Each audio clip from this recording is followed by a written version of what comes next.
Blog Talk Radio. Welcome to Real Talk for Real Teens, hosted by Kim Creighton, or as she's known by the people who know her best, Mama C. The show where we uniquely combine the information teens need with the entertainment teens want.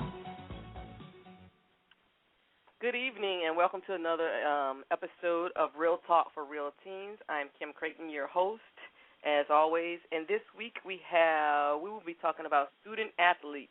How do you succeed off the field as well as on? And our guest today is Mr. William Silveri. Welcome, Mr. Silveri. Oh, thank you. Can you please introduce yourself?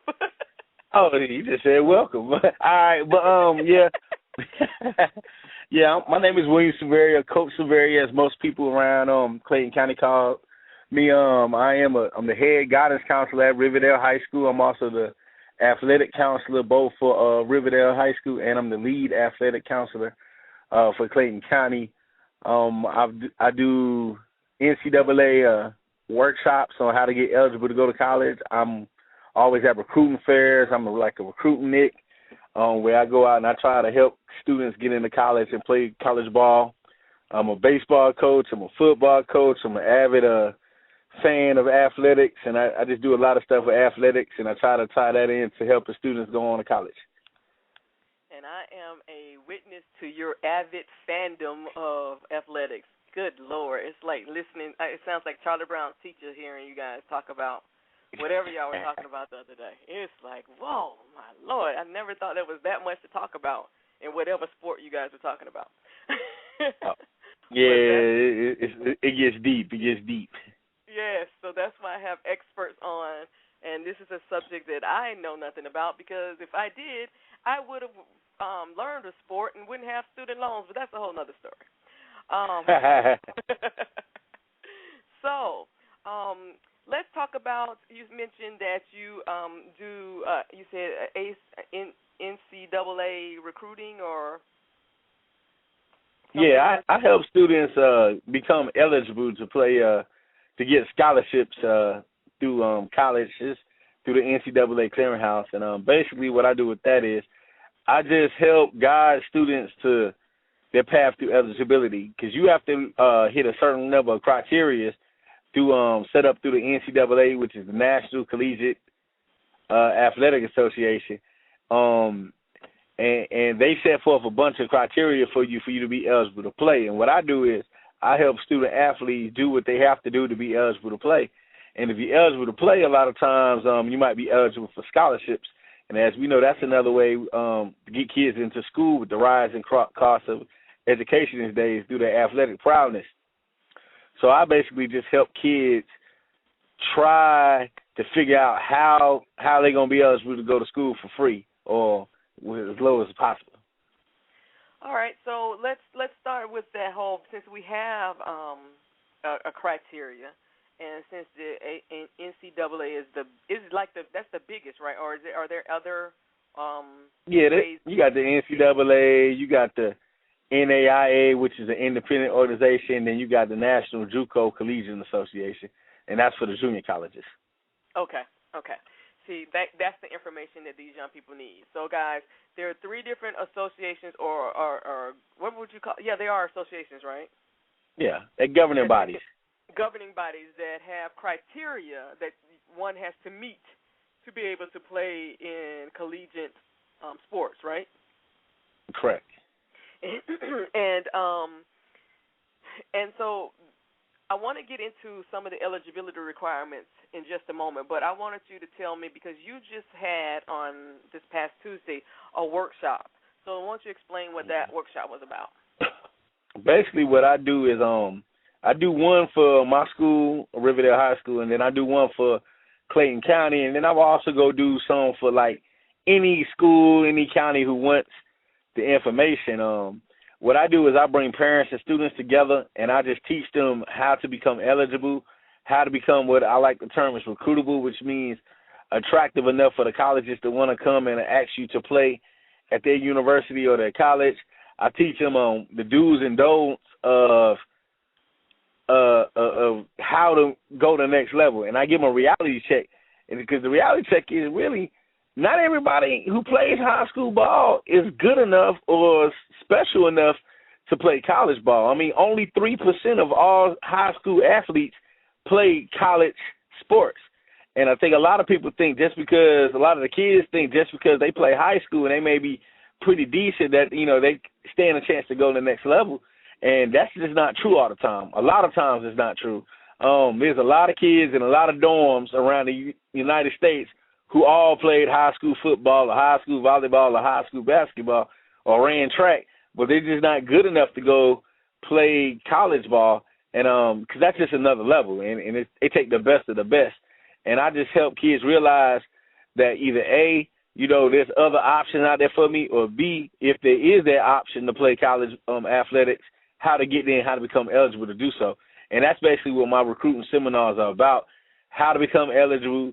Am I good enough to play on the next level? And if I am, how do I make myself marketable to those colleges? Okay, so we'll talk about those three things. But the first thing, that's just like that big reality check. Coming from high school and going to college, that's that first big weeding out that happens. Yeah. Because you're saying 3%, that's not a lot of people at all. So young people, if they're talking about 100 people, that's only 3 people. Yep. Because, a lot of people, everybody, you get on the football team. These days, the football team, they don't really cut anybody. If you're out there, you can play. You come put on a helmet, put on shoulder pads, come on, stand on the sideline, pay your little money. You can stay on the sideline. You may not ever play. And there's a lot of football players out there in college, in high schools who they're on the team, but they don't play. Well, right there, if that's 50% of your team that never plays, that's 50% of that's 50%. Yeah, that's 50% right there. Then you have another guys who do play, but they just limited out, athletically. If you play basketball and you 5'8", you have to be the next. You have to be able to shoot. You have to be able to do everything. Yeah, you have to be able to do everything to play college ball. Now, you might be a good high school, but in college, the point guards are 6'3". Wow. I went to a high school basketball game the other day, and I think our tallest guy is like 6'4", and he was playing the center. He did a really good job playing the center, but in college, that's a guard. You can't play center at 6'4" in college. But because, in high school, he has to play down low and bang in the paint, it's going to be really hard unless he do some stuff on his own, and we'll talk a little bit about that later, to build up his skill set to make him college ready. It's going to be hard for him. He's not going to play down low in college at 6'4" because they are playing against grown men at that point. Mm-hmm. Okay, so and grown women, too. I don't want to leave the ladies out. Exactly. So let's break it down from the right at the beginning. What is the first, when you have this workshop and you're talking about what these requirements or eligibilities are, what's the first thing that knocks them out that they need to address that will knock them out of the running? The first thing that knocks them out, and if a kid get knocked out and they have the athletic ability, it's because they do not have the grades. You can't do anything without grades. It doesn't matter how great you are. If you don't have the grades, you will never step foot on a college campus. All right, so a lot of kids, they do get knocked out because they just don't take high school seriously, or they do just enough to get by. Doing enough to get by is not good enough to get into college. It's good enough to get you on the field in high school, good enough to get you eligible, but it's not good enough to get you into college. So they have to. Go ahead. And that's what they need to hear, because a lot of athletes believe that as long as they have the skill, they can D up, they can do whatever they need to. They don't have to have the grades. And I saw that a lot as teaching in high school. A lot of these kids, they needed you on the team. You stayed on the team because they needed the bodies. Yep. And you skipping class, you failing classes. Your teacher negotiating with your coach negotiating with your teacher, all that stuff, and you're barely passing. So these young people, I don't care how much talent, you're saying they're going to have a challenge going to college, period. Well, you're saying they're not even going to get in. They're not going to get in. And even if they do somehow slip in, they're not going to stay. Even at the junior, yeah, that's true too. Even at the junior college level? even at the junior college level, first thing you have to graduate. Now, junior college is a little bit different because, yeah, you can play, but what happens mostly with the junior colleges, they take the top guys. I mean, your best players who don't have good grades, that's who in the junior college level. So a lot of people think, well, you know what, if I can't play major Division I football, I can go to junior college and play. No, those guys sometimes are as good or if not better than the Division I athletes. The difference there is they don't have grades at all. So that's how they sometimes what happens is a lot of big-time colleges, they may like a player who doesn't have the grades, so they'll put that player in a junior college. But about 70% of the kids they put in junior colleges, they never finish junior college because it's still a college and you still have to show your own work ethic. You still have to get up and go to class. You still have to do your own homework. You still have to take your own tests. So they're not disciplined enough and don't have the academic skills to get by that. Wow. So this is such a such an education for me. So even because all I heard when I was in high school and people who were in high school, those athletes, oh, I'm going to junior college. So basically, junior college is taking the best of the best, and what they're missing is the grades with the hope or the intention of moving on to their 4-year team. Correct. And then with a lot of times, there's not a lot of colleges around, especially in Georgia. There's only like one junior college that plays football in Georgia. Oh, wow. So that competition is, yeah. Oh, my God. So then what happens, a lot of the junior colleges play football maybe in like Kansas or maybe in Mississippi, but because those are also state-ran colleges, they're not allowed to take a whole lot of people outside of out of state. So they may say, okay, I'm taking some kids, they have a lot in Kansas. So they say, okay, you can have 80 guys on scholarship, but only 10 can be out-of-state kids. The other 70 are going to be reserved from kids from Kansas. Or you may say you only have 20 out-of-state. So the other 60 is Kansas kids. So guess what? Now they recruiting, trying to find the best of the best. So what ends up happening is, let's say UGA got somebody, but he doesn't have the grade. Well, I'm going to put him in this school right here in Kansas. Well, that's one less spot for you. And then if Florida does it and Auburn do, I mean, a lot of times these junior colleges get loaded up with kids who don't have the grades. And then there's a lot of other kids who are really, really talented that the major colleges, they look at the transcript and they won't even touch. So the junior colleges come and snatch them up too. So now before you even get a chance to recruit for the regular kids, you can't do it. I mean, they full. So all right, guys. It's a tough thing. This is a very complicated process. Yo, it's very complicated. I mean, there's a lot of numbers. There's a lot of maneuvering. There's a lot of research. There's a lot that has to go through this whole process. It's not as easy as, okay, I'm telling you, it's not as easy as grade, skill, and college. There's a level of grades, a level of skill, and then can you play on that level. So we're about to take a quick break, and when we come back, that's what we want to talk about. We want to get into what those eligibility requirements are. So when you're having your workshop, and those young people are sitting in front of you, what is the process, or what do you have to go through to get to weed them out, so you can have that honest conversation. Boom, boom, boom, boom. Show me this. You don't have this. This is what you need to do, or you need to make another decision. So hold on just a second, and we'll be right back. Okay, cool.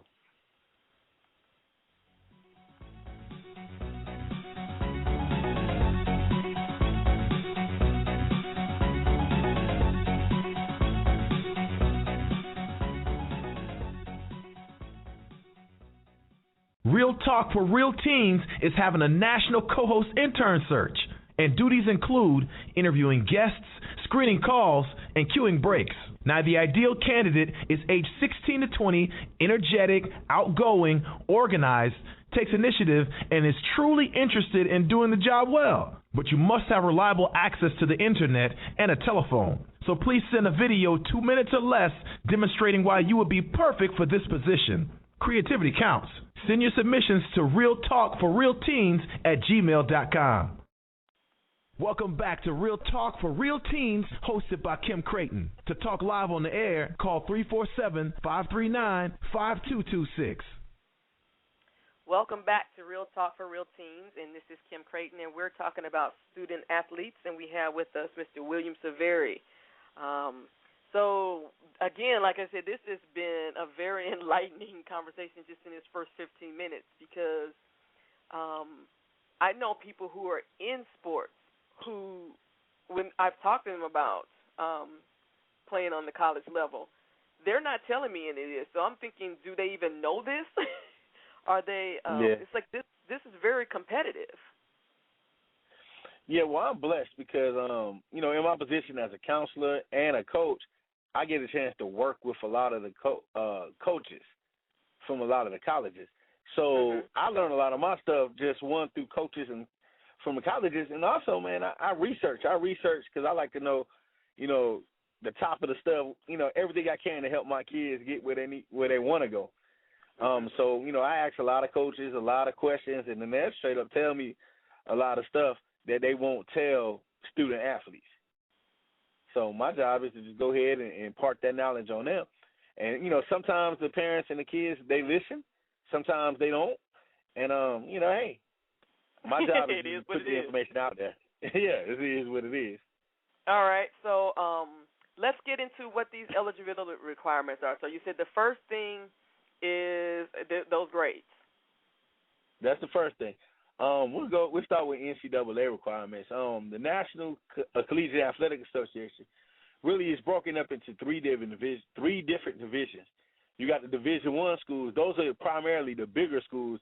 Those are University of Georgia, Tennessee, Miami, Florida, Oklahoma, Oregon State. The schools that you see on ABC and ESPN on Saturdays and Friday nights and Thursday nights. Those, but also like Georgia Southern, Florida, A&M, what else?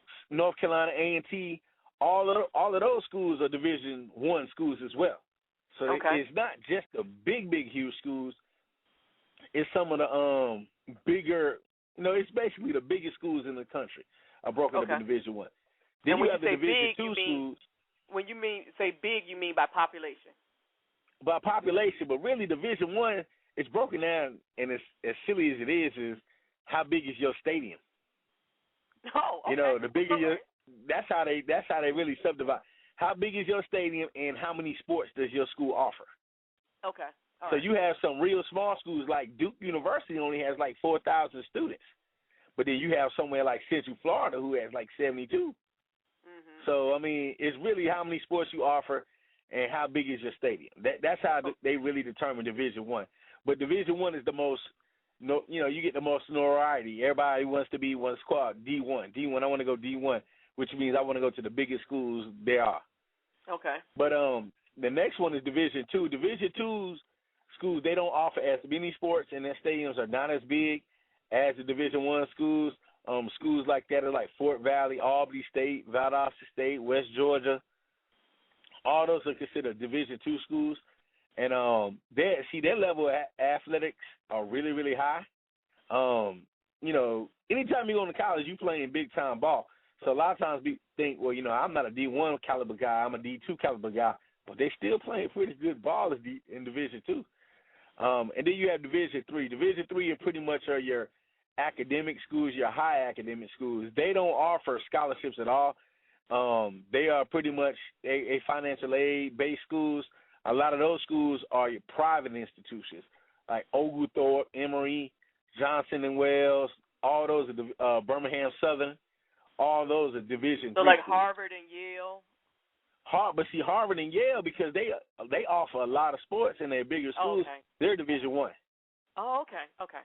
They're actually Division I. Because what people don't understand, like Harvard and Yale, up there you have rowing and crewing and all that. Oh yeah, huge. Yeah.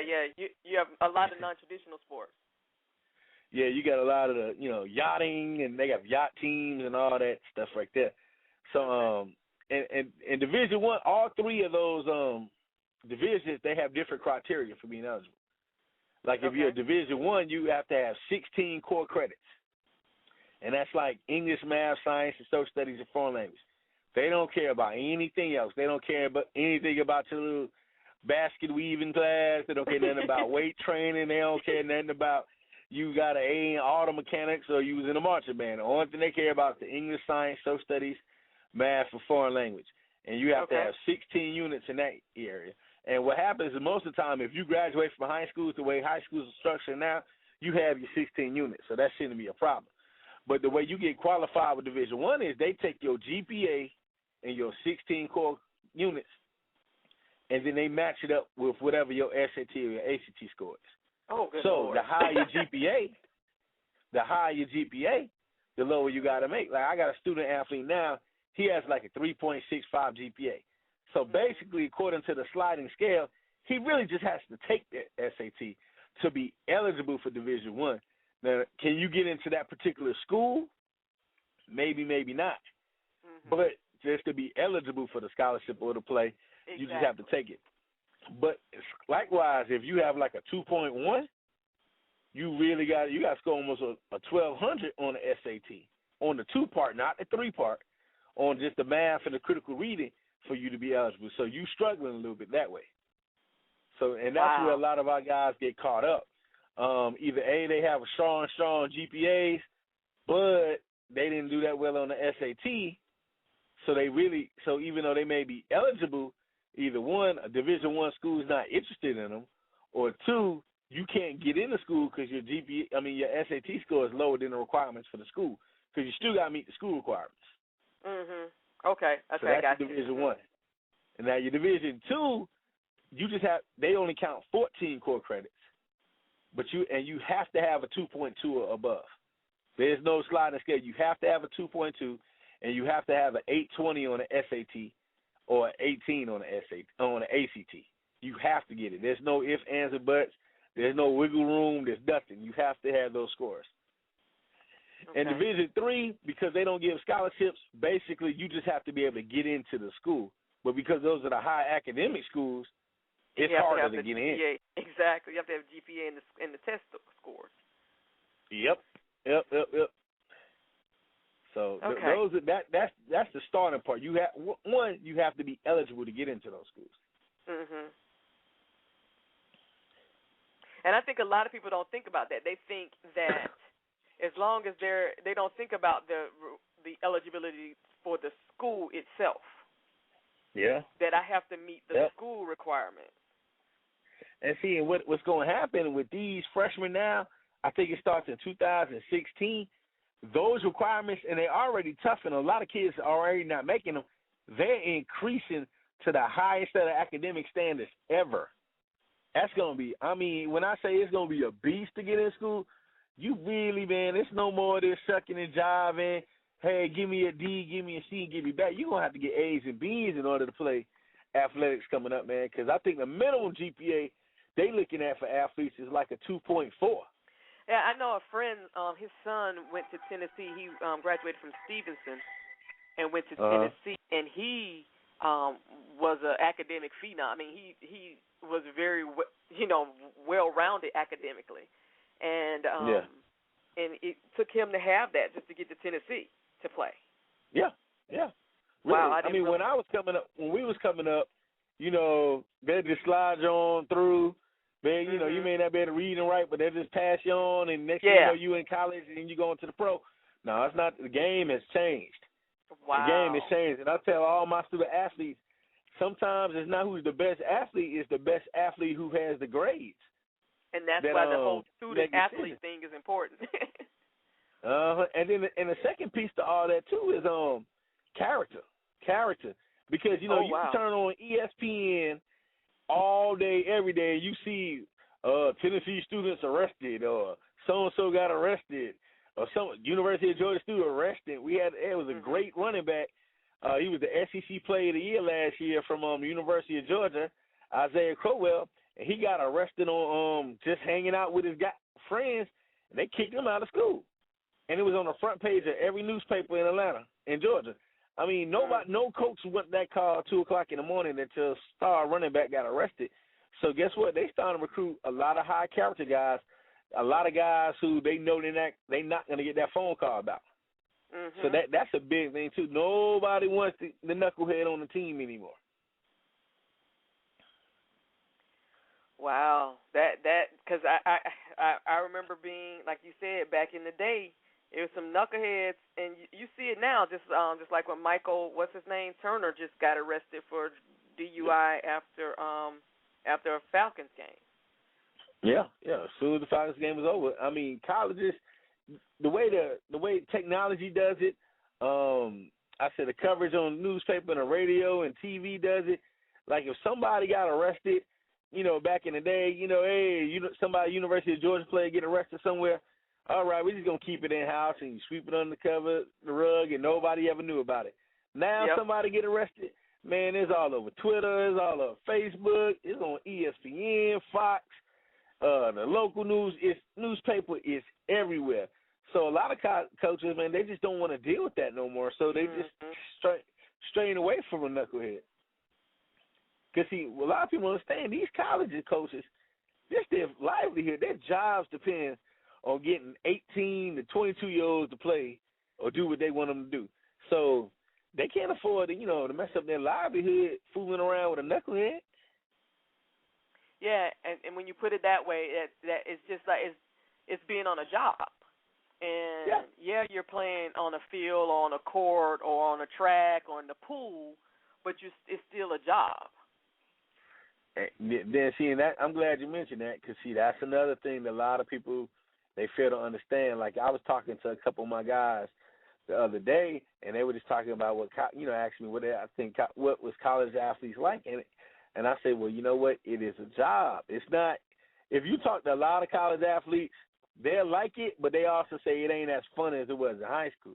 Because when you're in college, they make the decision. When they paying your scholarship, and they giving you thousands of dollars to come to school, they determine what time you wake up, what time you go to bed, what you eat, what you can do, if you can talk on the phone on a radio show, or if you got to go to a meeting, if you, everything, what class are you going to take, who you can go out with, where you go home, if you can go home for Thanksgiving, if you can't go home for Thanksgiving, where you live, they control everything.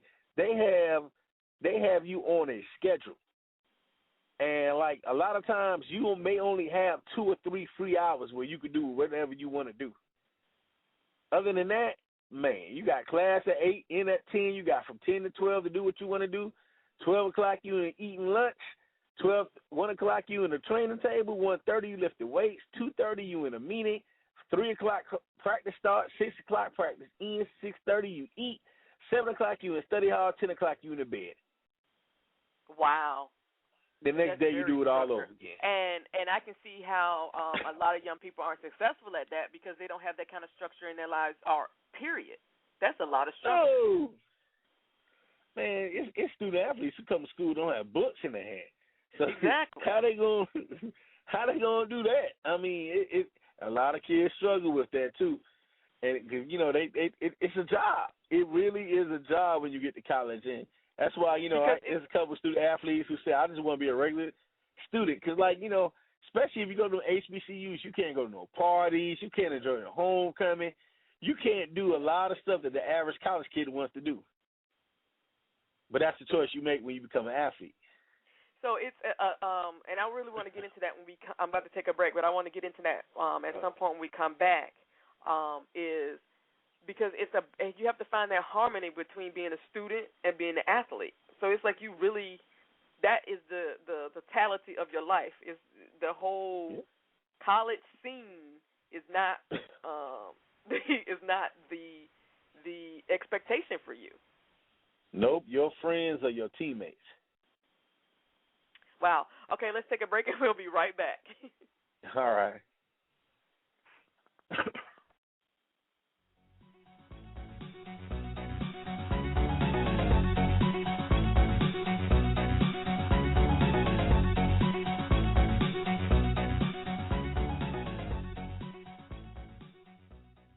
New or unknown musical artists, we need you for the show. If you'd like to have your own mini concert, please send 3 original quality produced songs no sampling, to realtalkforrealteens@gmail.com. Welcome back to Real Talk for Real Teens, hosted by Kim Creighton. To talk live on the air, call 347-539-5226. Welcome back to Real Talk for Real Teens. This is Kim Creighton, and we're talking about student athletes, how to succeed off the field as well as on. And again, we welcome Mr. William Silveri. So I'm just, this has just been such a mind-blowing thing for me because honestly, because I didn't get scholarships and I had to get student loans and financial aid, I was always kind of jealous of the fact that athletes were able to just get get those scholarships. And maybe that was true, like you said, back in my day, but that's totally changed now. There's a lot more responsibility that they have to that is on their part as opposed to the schools.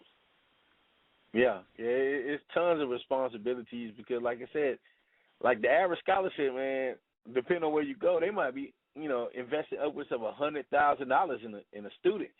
So yeah, they want to make sure they get their money, their bang for the buck. That you're going to class, that you're doing the things you got to do, and that you're gonna be on that field in that court, and then you're gonna produce. Because here's the other kicker that a lot of people don't understand: if you get a scholarship to play sports, that scholarship is only good for 1 year.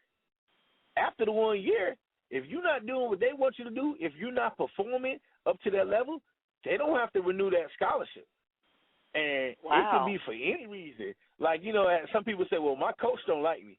Well, in college, you better hope the coach like you, because if the coach don't like you in college, they won't renew your scholarship. And then either A, you got to leave that school, or B, you got to start flipping the bill. Wow. And they don't have to give you a reason. Wow. Yeah. Oh boy. So it's like all these people who are banking on going to college to do sports. There's a lot of responsibility that you have to have, young people, to make sure that you not only A, get there, but B, stay there. And this is not even talking about. And this is not even talking about going to the pros. We're just talking about getting to college. We just talking about going to college. Now, what I tell everybody is bank to go to college on your brain first. Let's bank on your brain, because that's something you can control. Okay? If you're doing what you do in the classroom, and you're doing your studying right, and you take the test, you're preparing for the test before you take it. Just not walking in there on Saturday morning and trying to, do Christmas trees up and down the paper. If you're doing what you got to do, then let's bank that. Now, if anything else comes, if somebody says, you know what, you have enough athletic ability to play on the next level and play for my school, and I'm going to give you money to come learn all you can, get you a free education or a partially paid education, and play on my athletic team, let's count that as a blessing. But let's not bank on that, because everybody doesn't have that ability to do that. So let's count on what we can count on. Because I tell all the kids, I have parents come up to me all the time, oh, you got to give my son a scholarship, or how come you didn't get my son a scholarship? I've never given a scholarship a day in my life. And I'm almost willing to say 98% of the high school coaches in America has never given a scholarship a day in their life. You have to bank on somebody else seeing your son or daughter and liking them enough to give them money. So you really you at somebody else's mercy right there. The only thing you can control is your brain. So let's go ahead and go with that first. And it's really interesting how you're talking about this, because you really have to be, and this is, again, an eye-opener for me, you really have to be a well-rounded student. Because when you're talking about character, you're talking about grades, that is this thing that is so important to every student. And so if you have that extra oomph of that athletic ability, that's just icing on the cake. Yeah, that's true. But don't get me wrong. There's some knuckleheads. There are some knuckleheads, some just bad boys or bad girls who do get scholarships. Now, bad character, cancerous, but a lot of those, they just don't make it. You know what I'm saying? Through all the discipline and rigmarole that goes on, exactly. A lot of those they ain't fizzling out. So just, you need to have good character. You need to be well-rounded. You need to get them the books. And the other part is you need to invest your time wisely outside of practice and outside of book time, and take care of your body and do proper training. Because, see, once again, when we were growing up, you know, like I played basketball and baseball and some football in high school. You know, during football season, I did a little football. During basketball season, all I did was basketball. And during baseball season, all I did was baseball. And then every other time, I just chilled or played in the band. But this time, in this day and age, people are playing baseball year-round. There's some baseball leagues going on right now. There's some basketball leagues going on right now. Of course, it's basketball season, but in the summer, in the fall, these people have personalized trainers. They are going the extra mile to get the best advantage. Because while you doing whatever you're doing, you're not competing with just the person who gets their coaching from their school. Yeah. Well, yeah. Well, really, man, as truthful as it sounds, and people are gonna be like, wow, 60 to 75% of the training and coaching that the real pros and the real high achievers get, it's not by their high school coaches. It's by personalized trainers. It's by travel and AAU coaches, club coaches. The days of just relying on high school alone, to get you a scholarship are pretty much, I'm not going to say it's over, but it's dying really quick. In football, yeah, there's a little more of that. But a lot of the football plays these days have personalized trainers where they're going to get their body in shape and do stuff that the football coach is just not going to do with them. But in basketball and baseball and volleyball and tennis, they have personalized instructors, or they play on club league teams or do a lot of stuff outside of school. I tell my players, while you sitting there playing PlayStation, somebody's working. You better believe it. Wow. And they working to get you. Yeah, exactly. They're working to get that scholarship in that spot. Mhm. So, see, a lot of kids talk about the scholarships, but a lot of kids they're not really willing to pay the price it takes to get the scholarship. See, that's what I'm saying. That's what I'm realizing. It's not the handout that I thought it was. And I'm going to be honest about that. Huh? Oh, no, it's not a handout, man. I mean, those kids who get scholarships, they earned it. They paid the price. They sacrificed. There was a kid last year played at a local high school around here, and I remember some of my players telling me, they were like, man, this kid is the best kid, one of the best kids we've seen, man. This kid is just so good, and he really dominated. He dominated our region, and he dominated through the state playoffs. But I remember one of my team guys was like, yeah, I grew up with him, and he stayed next door to me. And while we were all outside playing, his dad wouldn't let him go outside and play. His dad make him go in the backyard and hit off the batting tee or pitch or throw or take ground balls or take pop-ups. So while everybody was out there playing basketball in the yard or pick up and run or just whatever they doing, climbing trees, he was in there working. And he said that just didn't happen one year. That happened for like 10 years. Well, that young man got a scholarship. Well, the next-door neighbor who grew up playing with him, he didn't. So it's not only that child's investment, but now it's that big family investment, because the family needs to make a decision. How much am I going to invest in this pursuit? Yeah, definitely. And it's also be realistic too, because this God-given ability. Sometimes you can't. Yeah. If you are 5'7", 160 pounds, you have a hard time getting a scholarship if you play middle linebacker, no matter how much training you get. Mhm. That's just the reality of it. But yeah, you got to invest some time. You got to invest some money. You got to invest a lot of stuff. I told a parent the other day, well, if I told you that you had to invest $5,000 to get $100,000, would you do it? And she was like, yeah. I said, well, then maybe you need to invest $5,000 in getting your son a personal trainer for 2 years for the chance to get that $100,000 scholarship. Mhm. Wow, that's huge. Yeah. Wow, that's it. So let's say you have a high school student. Because I guess this question is kind of, it's like moot now, because I was going to say, when should they academically, because now you've already said that physically and training wise they need to be doing this before they even get to high school, obviously. Oh yeah, definitely. So academically, when does the process start of looking for of thinking about schools, of trying to get recruited, how does that process go? Well, 95% of the time, the schools are the ones who actually, I ain't gonna say 95, I'll say more like 90% of the time, the schools are the ones who actually identify the child. Well, what happened is, like, for instance, I'm a coach, so I get questionnaires all the time. Give me your top 5 players. So I give you the top 5 players. They put their name in a database, and they send them letters. They keep an eye on them, you know, and then as time goes on, and this child, he's doing what he got to do athletically, and he's growing athletically, and he's starting to make plays, and he starts getting on people's maps and radars. And then from then, the colleges actually seek out the child. Now, on the flip hand, if the college is not seeking out the child, they need to put their highlight tapes, or they need to put, like, the best things they do about them, and they need to send it out to colleges to make college aware of who they are.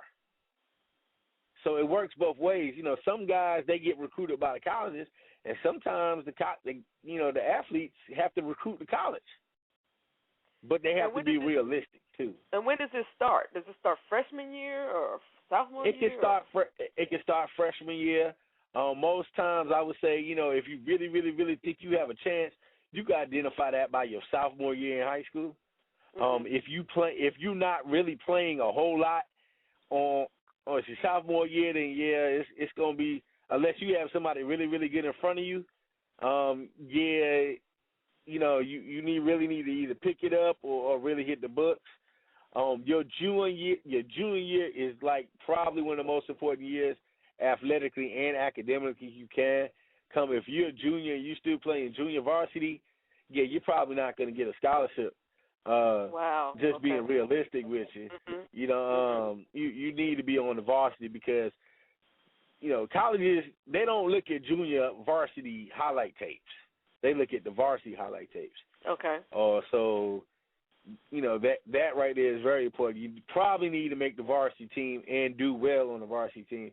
And then your senior year, you know, you really have to be excelling. And you have to have a good senior year. You can't just be on a team, I'm on a basketball team, but I'm averaging 8 points a game. That's not going to be enough unless you 7'2". But that's not going to be enough to get you noticed by the colleges.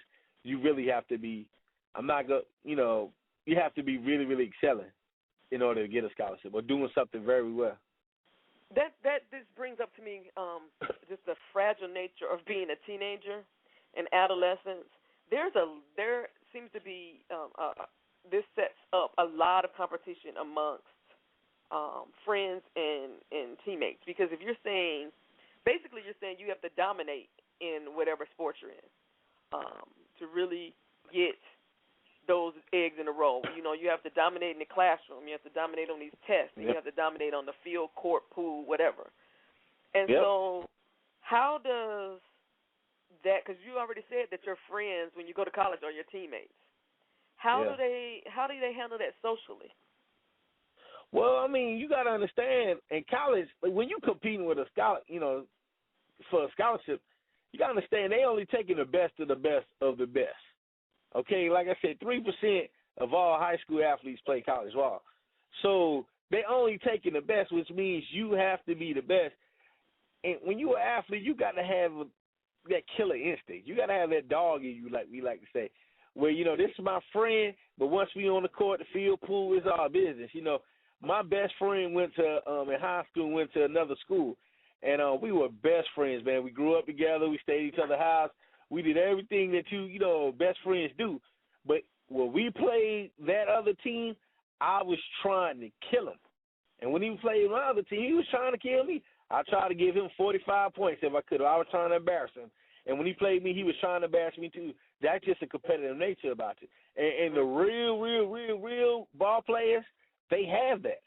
You know, Kobe Bryant, he has that dog nature. And LeBron James, he had that competitive spirit. So you really, really want to not just beat the other guy, you're really trying to embarrass him. And because that's just every time I stepped on the court or played on the field, I was trying to just dominate or embarrass somebody. And that's the mentality you have to go in with. Because that allows you to stand out as an athlete. Not just allows you to stand out. that's just competitive nature, and I think my book. I mean, you really need to have that competitive nature because you're not trying to play a sport to come in second. You're trying to win. Okay. So, you don't get no points when you win by 1 or when you win by 42, so you might as well don't play too close to the vest and just dominate. And that's also what the colleges are looking for. That competitive nature. And so that, again, that needs to translate into the classrooms.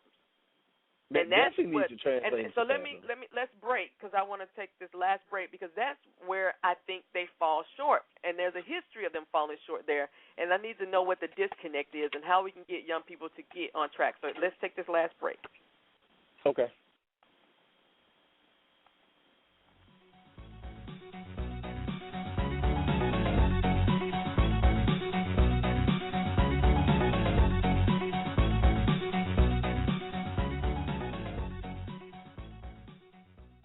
If you're a young person aged 16 to 20 who's doing something great in your community and you'd like to be featured on the show, please send that information to realtalkforrealteens@gmail.com. Welcome back to Real Talk for Real Teens, hosted by Kim Creighton. To talk live on the air, call 347-539-5226. Welcome back to Real Talk for Real Teens. This is Kim Creighton, and we're talking about student athletes with Mr. William Silveri. And so in this last few minutes that we have, I really want to talk about the disconnect because I don't think our young people, we get the dominating of the sports, we get all that. I don't think they really grasp the concept of how academics plays and character plays into that process because there are many young people whose attitude, I don't care how great they are, no one wants to deal with them because they're volatile. You don't know what they're going to do or say in public or anywhere. But again, you have these student athletes who don't go to class, who when they go to class go to sleep or don't pay attention, and they're only present when they're after school when there's practice. That's the only time they're engaged. Yeah, you do have that. Because I think the priority is in the wrong place. Anytime you place priority on athletics instead of academics, especially in the high school setting, that becomes a problem. I think I think that a lot of that starts at home. A lot of that starts with the fact that the parents need to say, what, in order for you to play, you need to meet these standards. And the standard shouldn't just be you passing. It should be like no C's. And it shouldn't be based on if the school shouldn't have to set those limits by saying because your grade is below this, you're not eligible. That should come from home. You're right. Yeah, that should come from home. And we still have parents today who gets mad. We have parents who run up to the school. Your son failed 3 classes. But then you up in the school fussing about how come your son can't play. Well, let's not talk about how come your son can't play. Let's talk about how come he failed 3 classes. Yes. It's bigger issues at stake on that one. You can be the best. It's some of the best basketball players in the world never see the court in high school. Why? Because they don't pass their grades. You have some of the best athletes in the school just walking around. Big old guy just walking around, can't do nothing because they didn't do their classwork. So and unfortunately, some of them just don't care. And that's what I think a big problem is lack of caring and then lack of this is the standard, and the standard has to be set at the house. Mhm. So, again, in these last few minutes, if you had let's talk about specifics. If you had a freshman, junior, sophomore, junior, and senior coming in the door, what would you tell each one of those young people? Well, a senior, I would say, first I would be like, all right, let's look at your grades. Let's see what you have done and what you need to do. Okay, and from there, if they got good grades, if they got mediocre grades, or they got bad grades, those are 3 different conversations. Mm-hmm. After that, I would say, okay, let's see what you can do athletically. Once again, if they're a good athlete, a bad athlete, and a good athlete, a mediocre athlete, a bad athlete, those three different conversations. Once you discover both of them, you need to find out, is it a good student with bad grades? A good student that's a mediocre, a bad athlete, or a good student that's a good athlete. We love those good students with good athletes, because then it's easier to sell to the college. Now, as a junior, I would tell them pretty much the same thing. You need to pick it up. There's still time for the juniors, so you just tell them to pick it up. As a sophomore, I would just tell them, look, I would look to see what they did as a freshman year. If they did well, let's keep it going. If they didn't do well, let's pick it up. But I also tell them now it's time for you to really figure out what sports you like the most, where do you think your niche is, and you need to start devoting a lot of your time outside the classroom when you're doing that to becoming proficient, not just proficient or extremely proficient in your sport. And as a freshman, I would just say, okay, get your classwork, start off well, don't start off behind, but also let's take this is not middle school ball anymore, so let's take this serious and let's get to work and just work as hard as you can to become the best player you can possibly be. So as they're progressing through high school, you're saying they really need to, if they're a 2 or 3 sport person, this is when they need to start narrowing that down just to compete with the people who are one sport people and who are doing this outside of school. I would say, if you don't narrow it down, I would say know where. I always tell our kids, know where your bread is going to be buttered, which means know what sport. If you go to college, know where you're going to college. Like, if you 6'4" and you play wide receiver and you play center on the basketball team, know that chances are you're probably going to go to school to play football. Okay. Or like, I have a guy who's on the basketball team and on the baseball team. Well, he barely plays basketball, but he's a starter and captain on the baseball team. So if you get a scholarship, it'll probably be in baseball. So even though you play in 2 sports, you really need to be devoting time outside this basketball season. You need to be spending some time in that baseball cage, that batting cage too, because that's where your bread is going to be buttered. Okay. So you don't have to quit, but you need to be spending there. You really need to be doing double work, time in your secondary sport and time in your primary sport. And so it's at that age they're doing something that most students, and this is where my ignorance came in, because in high school, if you're going to be that successful student athlete, you're doing more than what the academic student is doing. Oh yeah, it's hard. It's hard because you are working twice as hard. You're working both in the classroom, getting your grades done. Then you have to go to practice afterwards, listen to the coach's mouth for 2, 3, 4 hours, whatever. Then you got to go home and do homework. And then you got to get up the next morning and do it again. And then that doesn't include all the outside stuff that you're saying that they should be doing just to compete. Outside stuff, games, man. The way, sometimes travels to games last forever. You might have a game on a Thursday night that you have to travel an hour and a half for, play the game, and travel an hour and a half back. You might be getting home at 11 o'clock and still got a project due. So that's when your time management skills have to come in, where you got to say, you know what, I can't chill, I can't talk on the phone, I can't do all this stuff on Wednesday because I got this long night Thursday. And this project is due Friday morning and it needs to be done. So you can't cram like everybody else does.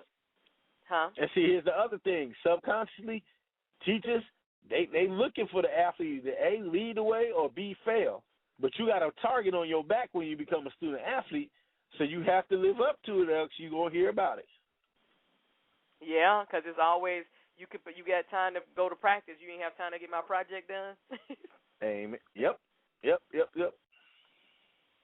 Wow, this has been such an enlightening show.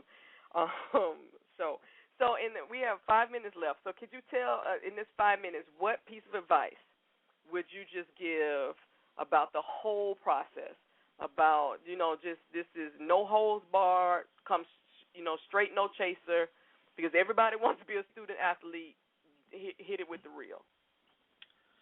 Well, all right. First thing I would say, this game ain't for everybody. Everybody's not gonna be a student athlete.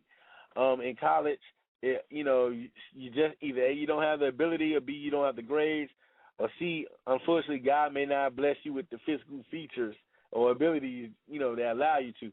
So, use your mind, use your brain first, the thing that God has given you, and work hard in the classroom so that you can still, do stuff even if, you're not physically physically able to get it done. Also, I would say make sure you have a backup plan because these college, scholarships, they're not guaranteed. They're not guaranteed even if you get one after 1 year. You can get one after 4 years and they can still drop you. And also injuries do occur. So, you don't want to put all your eggs in the basketball basket, then you blow out your knee and the coach kick you off scholarship, then where you're at. So just work hard and always remember that when you're doing other stuff, somebody's working. While you sleeping, somebody's working. While you tripping and hanging out at the IHOP, somebody's working. So you need to get to work as much as possible, anytime you can. Work on your schoolwork and work on your athletic ability, and then and then pray that something comes your way.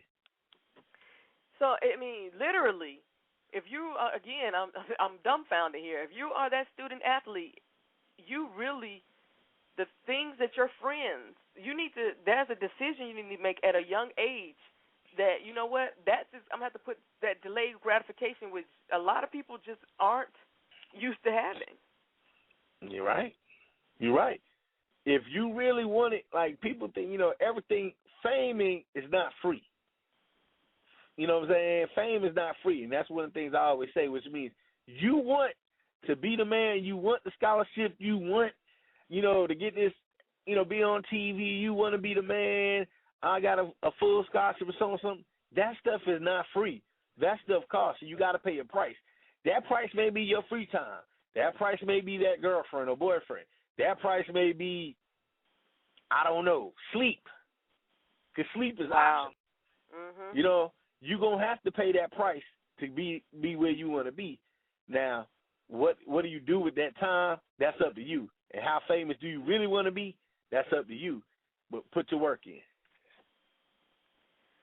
Wow. Well, thank you, Silveri, for that. This has been, again, you know what? I'm going to say this, and I'm putting it on the radio. It's being recorded, so no one can say I didn't say it. I have a newfound respect for student athletes. And when I was in school, I was jealous. I thought they didn't deserve it because I had to pay for school. And I see you guys are doing work that, I'm going to be honest, I ain't trying to do. Yeah. You're right. Because our student athletes just left the school. Like an hour ago. That's academics. Then I have practice, and then you hitting my body over and over again. I got homework. No, I'm good. And I'm sore. Yes, and I still got to get up tired. Yep. And this Epsom salt bath just ain't doing it. And then my girlfriend or boyfriend screaming at me because you ain't spending no time with them. No time with me. Yep. And I ain't got no money because I can't get no job. Yep. Exactly. And the money I do got, I got to pay to athletic fees. Yeah. Or I got to pay I got to pay my coach or your trainer or whatever. Oh, my club league. I got club league coming up, so I ain't got Christmas because I got to spend $2,000 to play on this AAU basketball team. It's a big thing. It's a lot of sacrifices. And, people just please don't bag on the athletes because sometimes they'll trade places with you in a minute for a lot of the free time. I would trade it back. I can tell you, they can have that. Well, thank you very much for being on the show. This has been, again, I'm sorry I keep saying this because sometimes you have those mental shifts where you just really have that eye-opening moment, and I've really had that eye-opening moment, and I have a newfound respect for student athletes. So thank you, everybody. And next week we will, it's Thanksgiving. So have a great weekend. a great week. And thank you again, William Silveri, for being on the show. Have a good night. No problem. All right. Okay, check it out. Real Talk for Real Teens theme music competition. New intro, outro, and break music is needed for the show. It'll debut on our first show in 2013, but the deadline for all submissions is November 30th, 2012. Send all submissions to realtalkforrealteens@gmail.com. Good luck. Thank you for listening, and please join us each and every Thursday from 8 to 9 p.m. Eastern for more Real Talk for Real Teens.